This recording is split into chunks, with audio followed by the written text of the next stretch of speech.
Hello there YouTube, this is the Rogue Gem player and I'm coming at you with a ninja deck profile. I've been testing ninjas for a while now and I love the deck. I've got a old profile of the deck back when the game was much slower on the channel if you want to see it.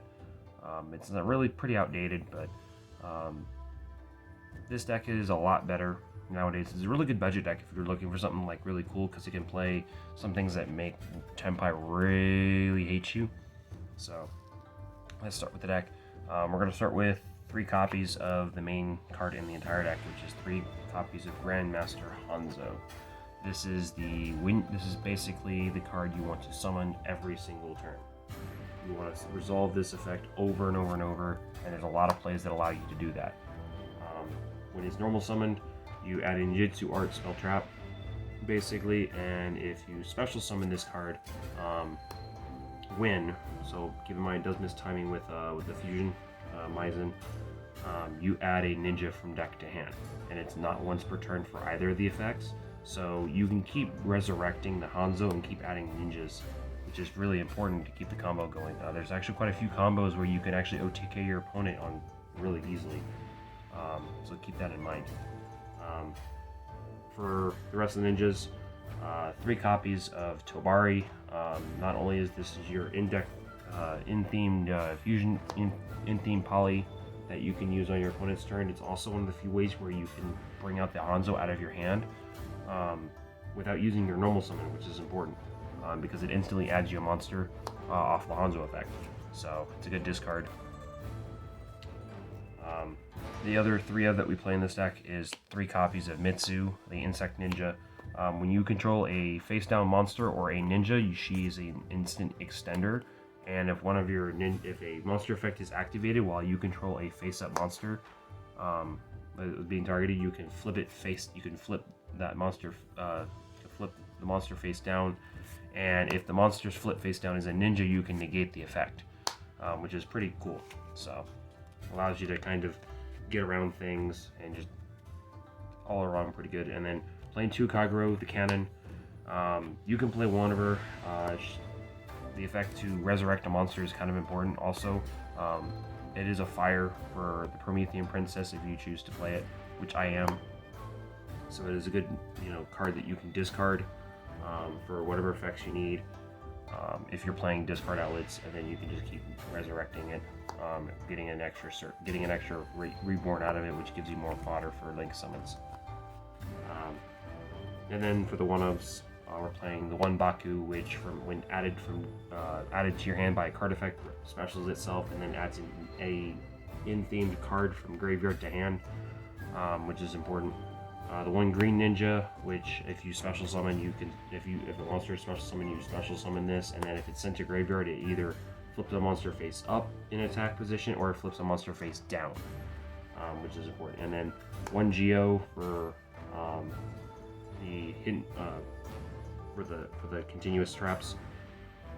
Not to mention when you flip a monster face down or flip a monster face up, you can do all kinds of things. And also when summoned, it floodgates 2 monsters if they're opponent's cards. And then because of the recent hits to Isolde and stuff like that, I am playing the 1 copy of Getsuga, the Shogun.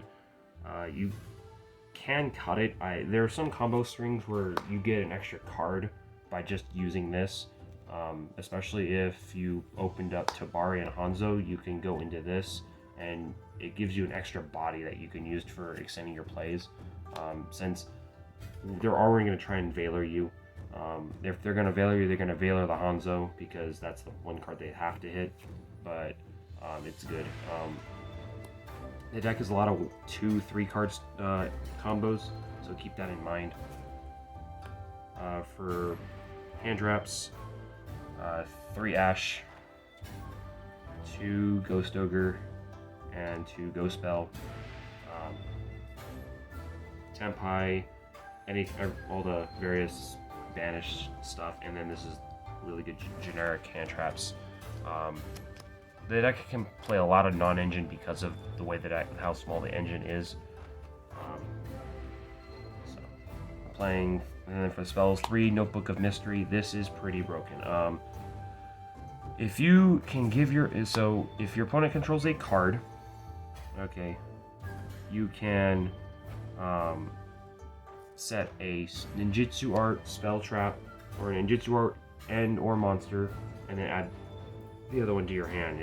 It's absolutely broken. But your opponent has to control a card, so just keep that in mind. You cannot play it going first, but it is practically the best card in the entire deck, just because it's a +1 that you can keep recurring if you or keep recycling if you keep using the way the deck plays. Then one Techi Kaimei. This is mainly because the deck is supposed to be aggressive. You can play the Hidden Village, but that's more defensive than offensive. And then we're playing the one copy of the Iron Diggers. This is actually really cool because it's part of the combos that allow you to make link boards. And also, if you we play a card in the extra deck that if you attach this, it can basically OTK your opponent pretty easily. And then the one Rhoda, 3 Prosperity. The extra deck is not tight per se, but you're never going to go through your entire extra deck. It's just because of the way that what the cards we play. So we need consistency. The one Instant Fusion, we have a one card in the extra deck that absolutely loves this card. And then the one called By the Grave, because we need to make sure Hanzo resolves. And then for traps, we're going to start with the one Dancing Leaves, and then the one copy of Duplication. These cards are pretty important. You don't have to play multiples because you can easily recycle it through Baku, and then it makes them easily accessible. You don't want to ever draw multiples because you're going to resolve this once.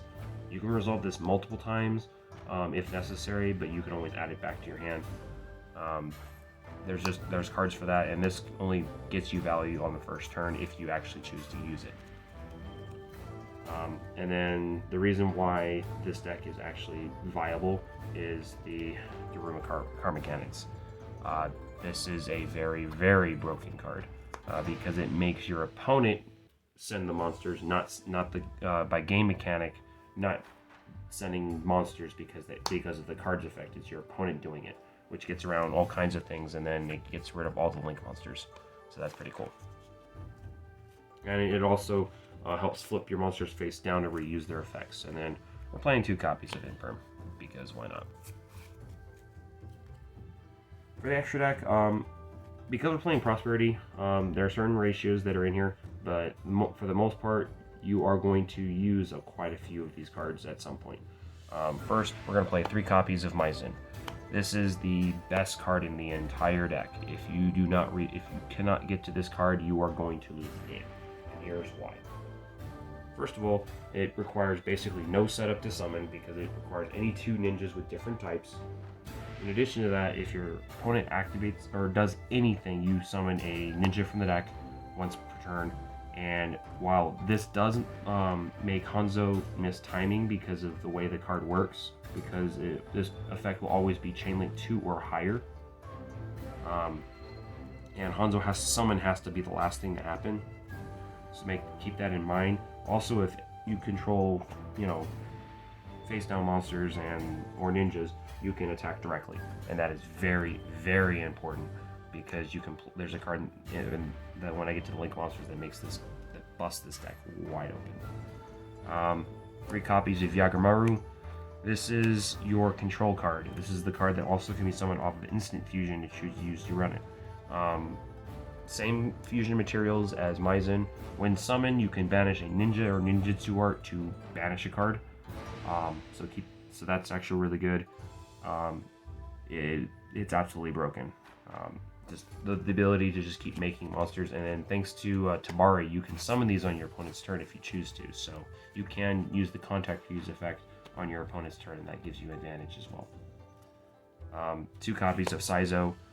You can cut one of them for another link if you choose to, but this is pretty good because it gets you access to any ninjutsu art, specifically Iron Digger, which is why you don't ever have to play multiples of any of them outside of the Notebook, which I believe is the best card in the entire deck, and then this is just good link twos. Blade Armor Ninja for corner cases where You just need to poke for a lot of damage, and this is pretty easy to make with Kagero and Hanzo, or multiple Hanzos. The ultimate great insect. This is in here because Mitsu has over 2,000 defense, and when equipped by an equip card, you can immediately summon this by distributing it. So this is just a 3k beat stick that you usually get banished by Prospe if you don't end up using it. And then for the remaining Link monsters, this can be whatever you want it to be. Cross Sheet, this is for the combo. IP, because it's IP. Boral Sword, this is why we play this. So Boral Sword with the Iron Digger is 7,000 to the face. That's almost OTK, so if you have Maizen, you're pretty much going to win the game right then and there. That's how broken the card is. And then Promethean Princess and Ambula Whale, because why not? Because this is generic, and we do play some fires, and this just because it's another thing that you can do going first. If you do end up going first and you can play this combo, just get to it. So that's the deck. It's neat. It's by no means super competitive, but it is one of those decks where, because the engine itself is very small, it's like 25 cards, you could play really anything else. So thank you for stopping by. Let me know what you guys think. Comment, rate, subscribe. Help me get to 100 subs.